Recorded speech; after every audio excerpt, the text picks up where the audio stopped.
राशीनुसार श्रावणात करा ज्योतिर्लिंगाचे दर्शन, ग्रहस्थिती सुधारेल. पहा तुमच्या राशीने कोणत्या ज्योतिर्लिंगाचे दर्शन घ्यावे. श्रावण महिना भगवान शंकरांना अत्यंत प्रिय आहे. या महिन्यात शिवभक्त विधीपूर्वक व्रत आणि पूजा करतात. कावड यात्रेत सहभागी होतात आणि उपवासही करतात.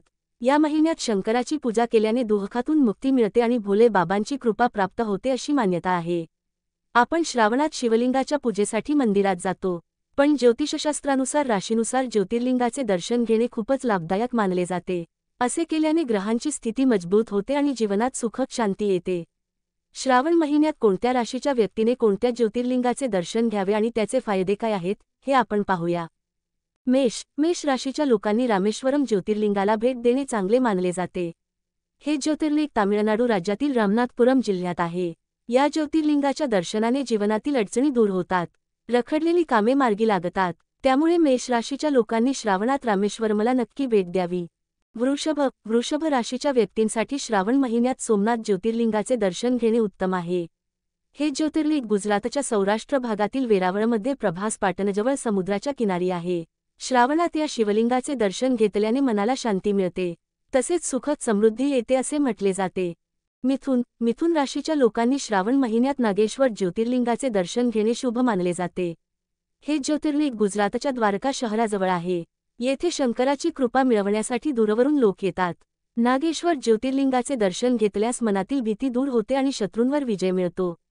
या शिवलिंगाच्या दर्शनाने अनेक दुःख दूर होतात.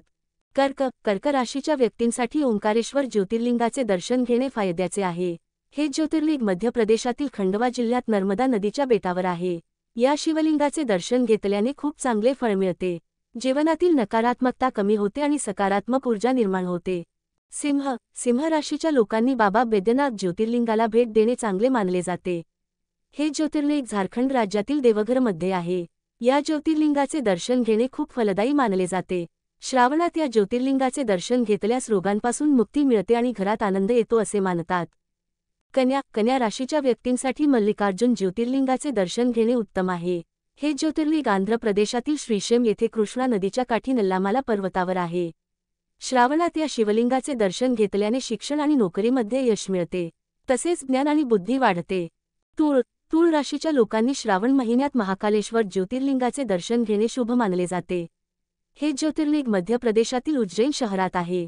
या दक्षिणाभिमुख ज्योतिर्लिंगाचे दर्शन घेतल्याने अकाली मृत्यूची भीती राहत नाही आणि भोले बाबांची कृपा प्राप्त होते असे म्हटले जाते.